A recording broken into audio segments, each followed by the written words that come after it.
E aí, pessoal, tudo bem? Meu nome é Pedro e eu estou aqui para falar um pouco com vocês sobre a diagramação da coleção Artífices. Esse primeiro vídeo vai falar um pouco mais sobre o conceito e a estrutura para contextualizar a diagramação em si, e o próximo vídeo a gente vai falar mais na prática dos processos de diagramação dessa coleção, né, em específico. Bom, primeiro falando sobre o conceito do grid, a gente quis trazer um elemento conceitual, é algo que a gente faz recorrentemente aqui na editoria FG.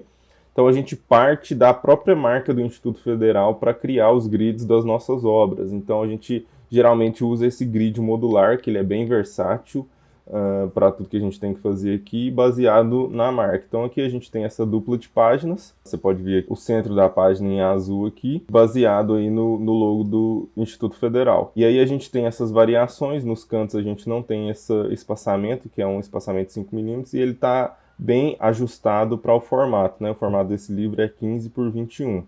E aí depois a gente montou as nossas manchas gráficas aqui, né? A gente tem o cabeça aqui, a mancha gráfica principal e os folhos.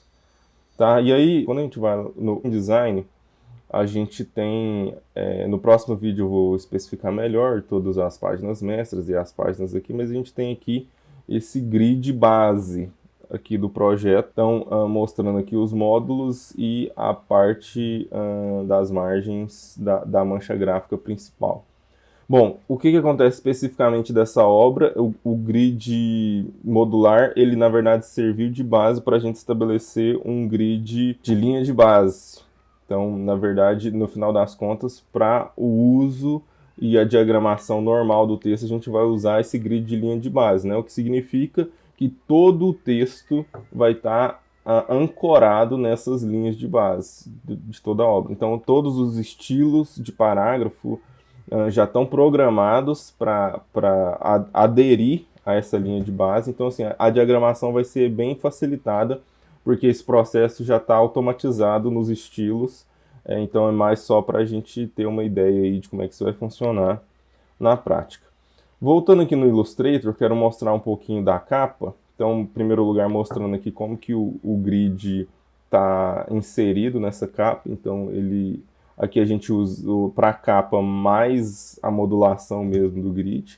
Então aqui do meu lado direito eu tenho a capa, aqui, né, a lombadinha aqui e a quarta capa de cá. Deixa eu tirar o grid aqui para a gente visualizar melhor. E aqui eu quero falar um pouco sobre os elementos estilísticos do livro, para também dar uma base aí na hora da diagramação. Para a capa, a gente está usando o trabalho do pessoal da Galeria Galo, do campus Aparecida de Goiânia, que tem um trabalho com xilogravura. Então a gente está partindo aí dessas texturas abstratas da xilogravura produzida pelos alunos lá para criar com cores, né? Então a ideia é que cada capa, a gente ainda está em processo de criação dessas capas, vai ter uma xilogravura diferente como textura e cores diferentes que de alguma forma também dialoguem com o espírito da obra, né? A parte tipográfica, a gente está trabalhando com duas famílias aqui, né? Aqui no Bernardo Ellis e o Primeira Chuva aqui dá para ver bem. A gente tem a MRS Eves, MRS Eves OT, e aí a gente vai ter as variações de peso. Ela é uma fonte que a gente quer trazer também alguns diálogos assim com a época do lançamento dessas obras, né? A coleção Artífices, ela tem como base a escola de tipografia da Escola Técnica de Goiás, na época, enfim, do período que essas obras foram resgatadas. E essa fonte, ela dialoga bastante com o período, no sentido das fontes tipográficas, enfim, ela tem uma pegada mais artesanal, assim, no desenho dela, e a gente quer explorar isso. Então, é a fonte principal dos textos e tudo mais. E para trazer um contraste com essa fonte, a gente também tem aqui a Helvetica Neue,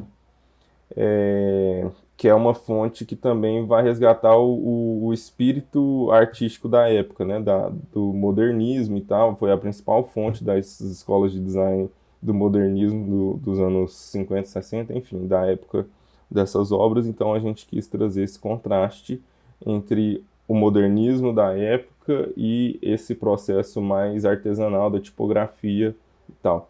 E aí aqui a gente tem essas linhas, né, que são esses grafismos que eles de alguma forma remetem também aos ornamentos que eram colocados nas obras naquele período. Então a gente, por exemplo, eu acho que deixa eu ver se eu tenho aqui, que a gente sempre vai ter também nas capas